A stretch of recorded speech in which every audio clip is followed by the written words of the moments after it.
Part 1. The Old Buccaneer. Chapter 1. The Old Sea Dog at the Admiral Benbow. Squire Trelawney, Dr. Livesey, and the rest of these gentlemen having asked me to write down the whole particulars about Treasure Island, from the beginning to the end, keeping nothing back but the bearings of the island, and that was only because there is still treasure not yet lifted. I take up my pen in the year of grace, and go back to the time when my father kept the Admiral Benbow Inn, and the brown old seaman with the saber cut first took up his lodging under our roof. I remember him as if it were yesterday, as he came plodding to the inn door, his sea chest following behind him in a hand-barrow, a tall, strong, heavy, nut-brown man, his tarry pigtail falling over the shoulder of his soiled blue coat, his hands ragged and scarred with black broken nails, and a saber cut across one cheek, a dirty, livid white. I remember him looking around the cover and whistling to himself as he did so, and then breaking out in the old sea song that he had sang so often afterward. 15 men on the dead man's chest, yo ho ho, and a bottle of rum. In the high, old tottering voice that seemed to have been tuned and broken at the capstan bars. Then he rapped on the door with a bit of stick and a handspike that he carried, and when my father appeared, called roughly for a glass of rum. This, when it was brought to him, he drank slowly, like a connoisseur, lingering on the taste and still looking about him at the cliffs and up at our signboard. "This is a handy cove," he says at length, "and a pleasant sitiated grog shop. Much company, mate?" My father told him no, very little company. The more was the pity. "Well then," said he, "this is the berth for me. Here you me," he cried to the man who trundled the barrow. "Bring up alongside and help up my chest. I'll stay here a bit," he continued. "I'm a plain man. Rum and bacon and eggs is what I want. And that head up there for to watch ships off. What you might call me? You might call me Captain. Oh, I see what you're at. There," and he threw down 3 or 4 gold pieces on the threshold. "You can tell me when I've worked through it," says he, looking as fierce as a commander.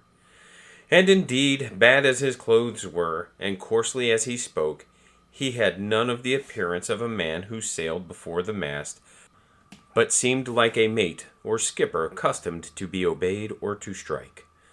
The man who came with the barrow told us the mail had set him down the morning before the Royal George, that he had inquired what inns there were along the coast, and hearing ours was well spoken of, I suppose, and described as lonely, had chosen it from the others for his place of residence, and that was all we could learn of our guest. He was a very silent man by custom. All day he hung round the cove or upon the cliffs with a brass telescope.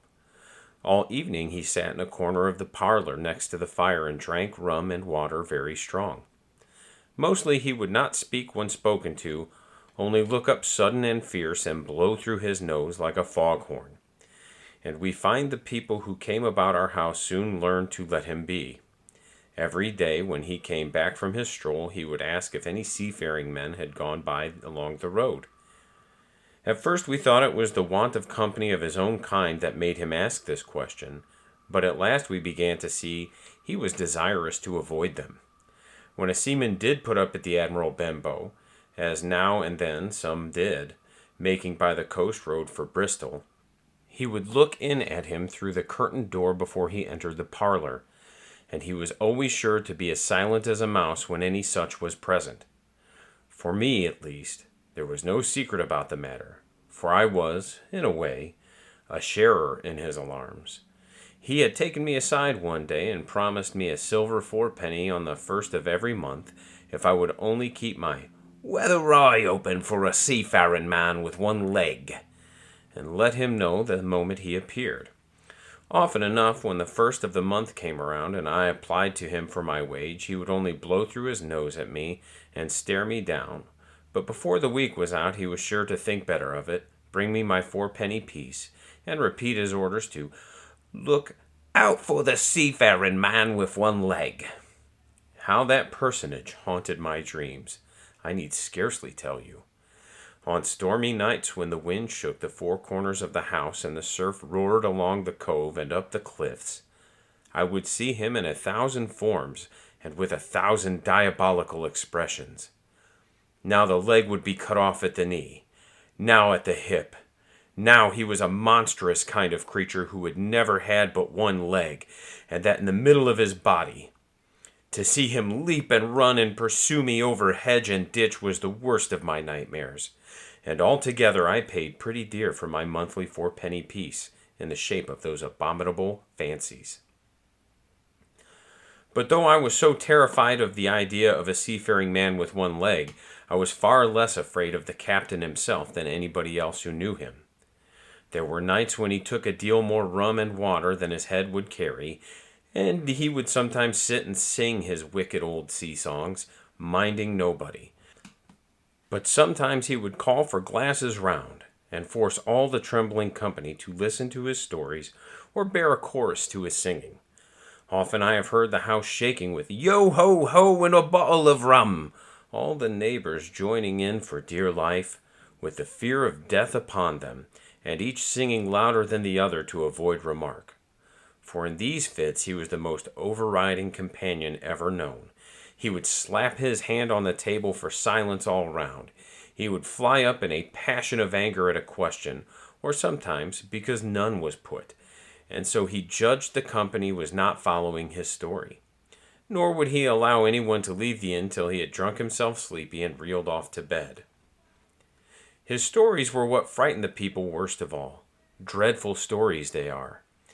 About hanging and walking the plank, storms at sea, and the dry Tortugas, wild deeds in places on the Spanish Main. By his own account he must have lived his life among some of the wickedest men that God ever allowed upon the sea.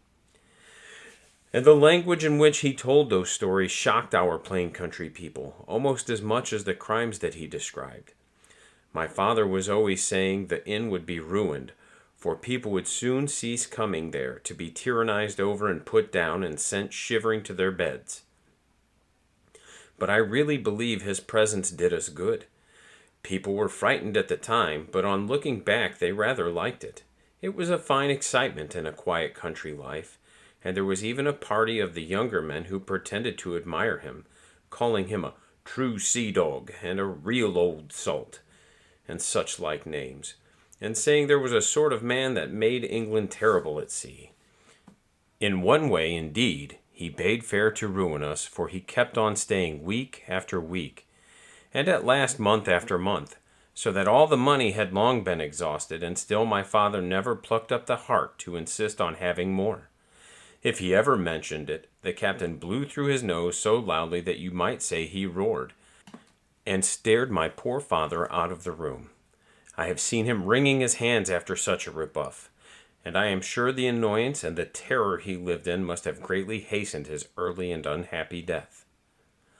All the time he lived with us, the captain made no change whatever in his dress, but to buy some stockings from a hawker. One of the cocks of his hat having fallen down, he let it hang from that day forth, though it was a great annoyance when it blew. I remember the appearance of his coat, which he patched himself upstairs in his room, and which, before the end, was nothing but patches. He never wrote or received a letter, and he never spoke with any but the neighbors, and with these, for the most part, only when drunk on rum. The great sea chest none of us had ever seen open.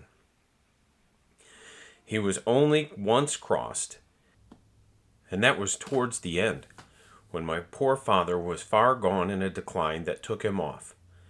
Dr. Livesey came late one afternoon to see the patient, took a bit of dinner from my mother, and went into the parlor to smoke a pipe until his horse should come down from the hamlet, for we had no stabling at the old Benbow. I followed him in, and I remember observing the contrast, the neat, bright doctor, with his powder as white as snow, and his bright black eyes and pleasant manners, made with the coltest country folk, and above all, with that filthy, heavy, bleared scarecrow of a pirate of ours, sitting far gone in rum, with his arms on the table. Suddenly he, the captain that is, began to pipe up his eternal song. 15 men on the dead man's chest. Yo ho ho and a bottle of rum. Drink and the devil had done for the rest. Yo ho ho and a bottle of rum. At first I had supposed the dead man's chest to be that identical big box of his upstairs in the front room, and the thought had been mingled in my nightmares with that of the one-legged seafaring man. But by this time we had all long ceased to pay any particular notice to the song. It was new, that night, to nobody but Dr. Livesey, and on him I observed it did not produce an agreeable effect, for he looked up for a moment quite angrily before he went on with his talk to old Taylor, the gardener, on a new cure for the rheumatics. In the meantime, the captain gradually brightened up at his own music, and at last flapped his hand upon the table before him in a way we all knew to mean silence. The voices stopped all at once, all but Dr. Livesey's. He went on as before, speaking clear and kind and drawing briskly at his pipe between every word or two. The captain glared at him for a while, flapped his hand again, glared still harder, and at last broke out with a villainous low oath. "Silence there, between decks!" "Were you addressing me, sir?" says the doctor. And when the ruffian had told him, with another oath, that this was so, "I have only one thing to say to you, sir," replies the doctor, "that if you keep on drinking rum, the world will soon be quit of a very dirty scoundrel." The old fellow's fury was awful. He sprang to his feet, drew and opened a sailor's clasped knife, and balancing it open on the palm of his hand, threatened to pin the doctor to the wall. The doctor never so much as moved. He spoke to him as before, over his shoulder, and in the same tone of voice, rather high so that all the room might hear, but perfectly calm and steady. "If you do not put that knife this instant in your pocket, I promise upon my honor you shall hang at the next assizes." Then followed a battle of looks between them, but the captain soon knuckled under, put up his weapon, and resumed his seat, grumbling like a beaten dog. "And now, sir," continued the doctor, "since I now know there's such a fellow in my district, you may count I'll have an eye upon you day and night. I'm not a doctor only, I'm a magistrate, and if I catch breath of complaint against you, if it's only for a piece of incivility like tonight's, I'll take effectual means to have you hunted down and rooted out of this. Let that suffice." Soon after, Dr. Livesey's horse came to the door, and he rode away. But the captain held his peace that evening, and for many evenings to come.